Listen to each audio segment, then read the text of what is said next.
close friend of mine, she has a little dachshund that's 25 years old. And it comes a point to where a dog can only live for so long. I mean, we're talking about the oldest dog in the history of the world. I think the record is set at 30.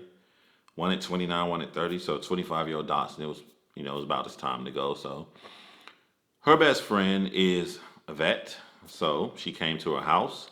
They had everything set up. They had the family there to put the dog to sleep. But she had another dog that was best friends with this dog.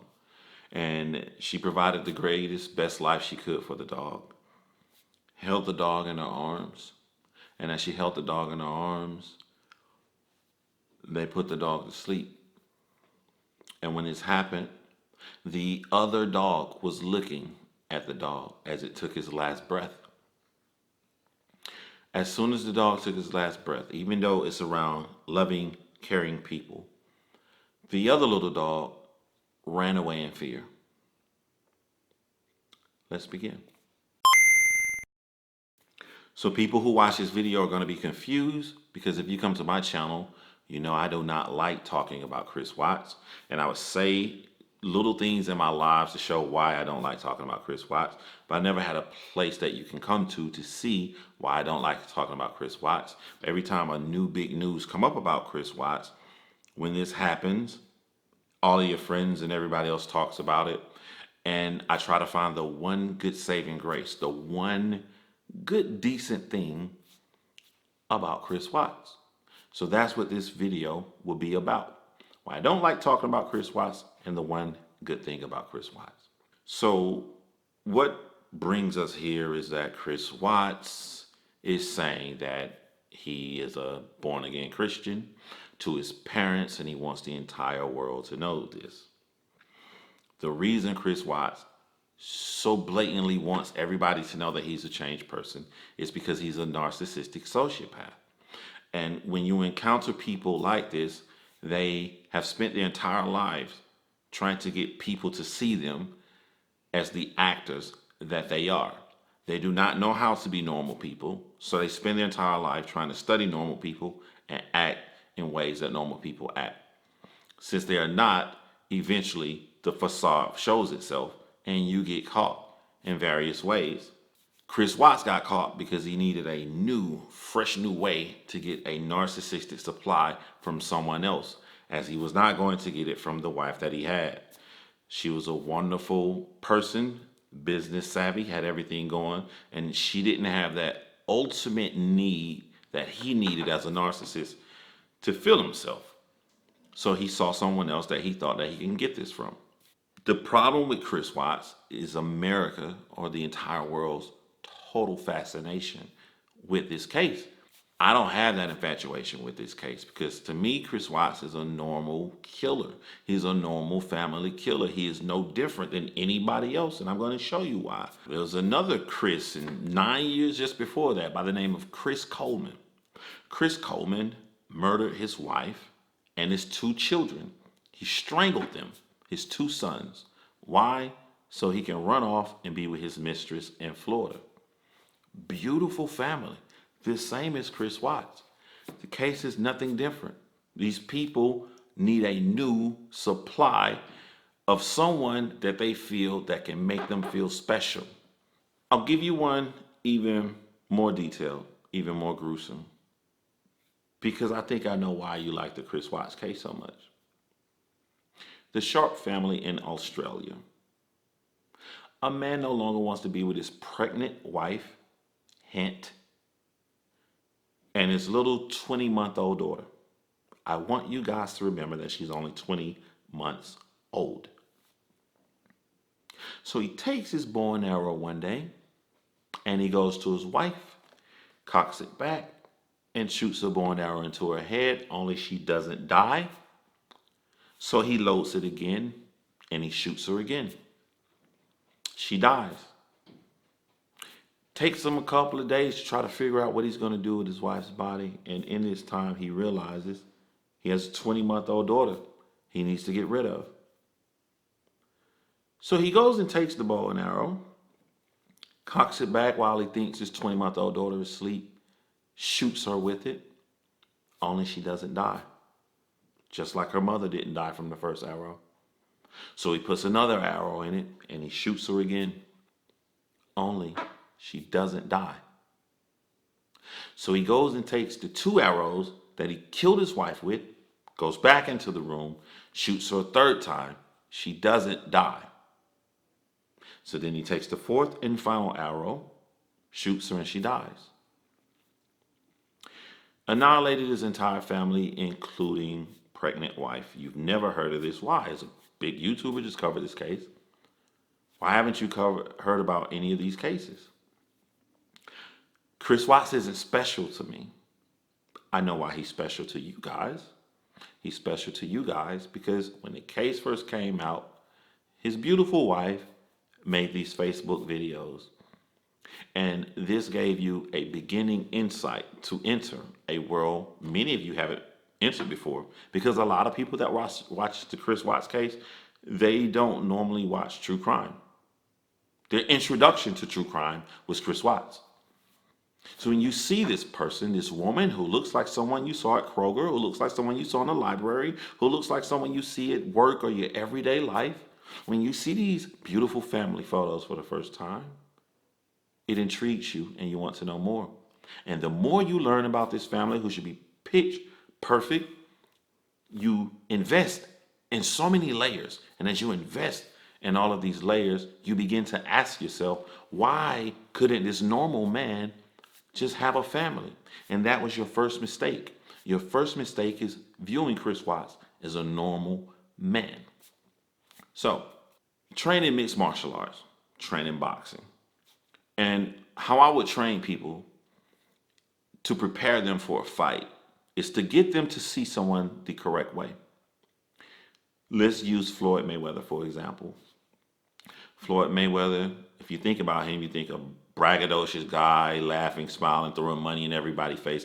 Totally disrespectful, just doesn't have a care in the world, a dumb idiot. When boxers view Floyd Mayweather that way, they go in the ring, they get their faces smashed in. Why? Because Floyd Mayweather is doing all of this braggadocious stuff to make you angry. He's already playing mental war games with you to throw you off of your game. The only person that would do something like this is a tactician. Someone that would be awesome, that would be great at chess, predicting your moves before you do it. So when I see Mayweather, I don't see this flamboyant, braggadocious person. When I think of Mayweather, this is who I think of. I think of a little nerd. And once I correct my brain to see him as a little nerd that he is, I know how to prepare for someone that looks like this. But if I look at him the wrong way, I set myself up for failure. You can do this the opposite way. You can take someone who looks like they're really shy and intimidating, but they're really badass. They really don't play. And at this point, you don't need to look at them like a little nerd. You need to look at them like a big barbarian kind of person, because this is who you're really going against. So the reason that it upsets you about Chris Watts is you keep thinking about these normal people and that he looks like. But he gives you clues that he's a narcissistic sociopath. I'll give you a clue that he's not normal. When Chris Watts was in the interrogating room, the first thing he would always run to and tell him is that you can ask anybody. I'm just nice. I'm quiet. I'm laid back. I'm nice. I'm a good guy. I'm a good guy. You ever notice people who are really good guys, as we call them good guys, they never view themselves as good guys. They don't view themselves as good guys because they think that what they're doing is normal. They're just living life. Any person that tries to preach to you that they're a good guy is not a good guy. Or maybe a good guy, something else wrong with him, a little narcissism. But he would lean on this, and this told me that he was fully aware of how he was perceived to the public, and he was fully ready to use this to his advantage. You cannot see Chris Watts as a normal guy. This is what's frustrating you. This is what's pulling you down in this hole that you cannot get out of. Why, oh why? I just don't get it. I don't get it. You don't get it because you're trying to force a triangle into a square. Put a triangle into a triangle. This is how Chris Watts looks. You see this photo I'm holding right here? Keep this photo in mind as I move back to myself. You remember the beginning of this video? And when this happened, the other dog was looking at the dog as it took its last breath.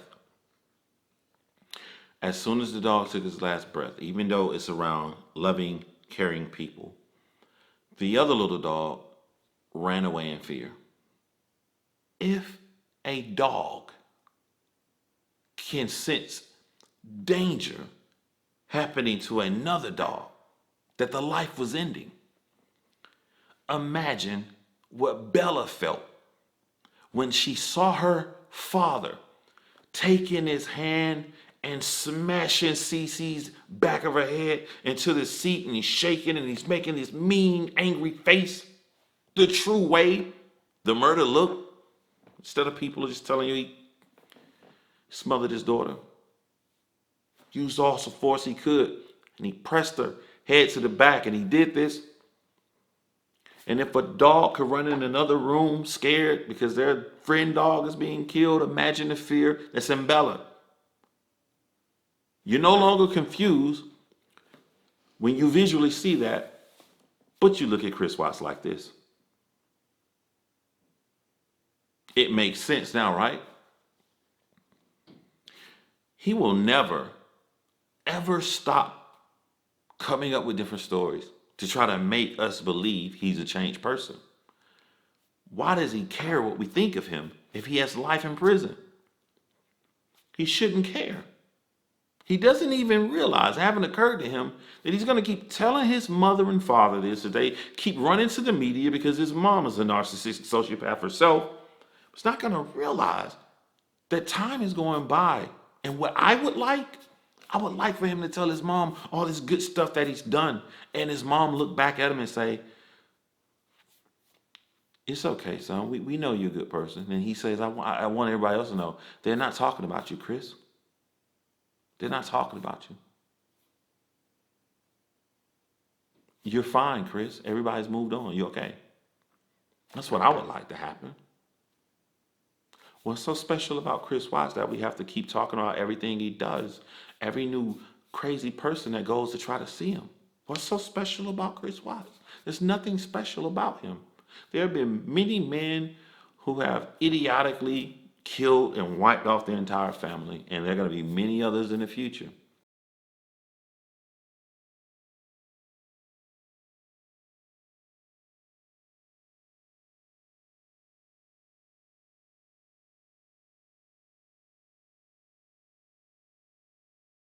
So why should we care and devote so much time into this one person? I don't see him as being special. I don't care. And let me tell you guys, go back and look at my last video. There's a part in my last video where I'm talking to the daughter by the name of Christine Harris, whose mother has been missing for 38 years. There's a part in that video where she tells me that the woman who wrote I Know What You Did Last Summer has been writing the story of her mom, and she's going to release this book. And I imagine the devastation in her when she died before she could put the book out. Because as connected I've become to her in the 2 weeks working on that video, I can imagine how long she worked with her to write that book. So she's going to be sad that she lost her life, but she's also going to be sad that no one's going to hear about my mother's case. No one's going to hear about it. I was so close to making my mother's case big enough to force the police department to do their job. And it frustrates me. I'm not going to lie to you.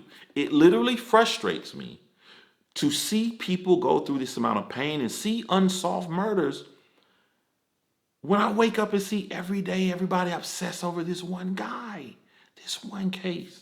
When I see entire YouTube channels devoted to this. When I see people in comment section pitting this lawyer YouTuber up against this former detective YouTuber up, and see they both come with good points and we should respect both. About what? A closed case? It's closed. He's in prison for the rest of his natural life. And then some.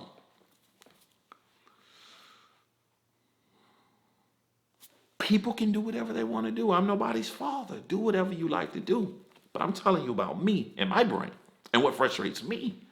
is I know the cases that are pushed to the back burner as people focus on something that's already over. Disdain, hatred, isn't looking at someone all the time. When I genuinely don't like somebody, I don't want to hear about them.